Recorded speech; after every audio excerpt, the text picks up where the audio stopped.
боловсролын салбарын төлөөдөд байгаа. За тийм учраас бас 5 нас яагаад одоо хүний насан туршийн боловсрол гэтэл тэндээс 20% нь одоо ихтэй сургуулийн чанар ямар байна вэ гэдэг дээр бид бас мэдээгүй анализ үйл хийж нас гэхэд хүний энэ тархины одоо эсийн холбоос бас дээж өгнө.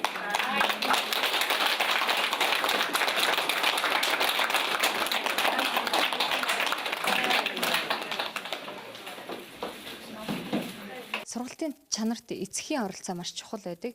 Тийм учраас сургуулийн өмнөх боловсролын эцэг эхчүүдэд өнөөдөр би лекц уншсан байгаа. Дээрэс нь яагаад 0-5 нас хүүхдийн тархины одоо 85% бүрэлддэг энэ насанд эцэг эхчүүд илүү их хүүхдтэйгээ хамтарч ажиллах хэрэгтэй юм бэ? Илүү их одоо хөгжүүлэх хэрэгтэй юм бэ гэдэг тал дээр цэцэрлэгийн одоо бүх эцэг эхчүүдэд ийм лекц уншиж байгаа.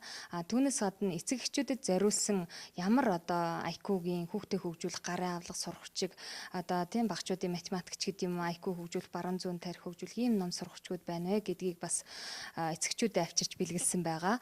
Мөн одоо сэтгэхүй хөгжүүлэх тоглоомуудыг энэ 200 эсгэр цэцэрлэгт бэлгэлж байна. Одоо ихтэйд сургуулийн багш нар хүүхдүүд одоо суралцахуугаа удирдах чадахгүй байна оюутнууд гэж ярьж байна. Тэгэхээр энэ энгийн одоо чадвар бол цэцэрлэгт одоо олгогдож байгаа байхгүй юу.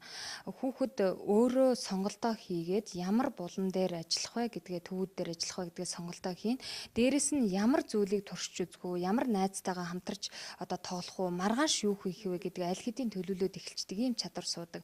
Тийм учраас цэцэрлэгийн насанд тийм ээ хамгийн одоо хэрэглэгдэхүүнүүд нь хүрэлцээтэй тийм хүүхдийнхаа нас сэтгэхүйн онцлог тохирсон одоо бас шинжлэх ухааны үндсэлтэйгээр тэр чадваруудыг эзэмшүүлэх ийм материалыг орчин бидэрт бас хэрэгтэй.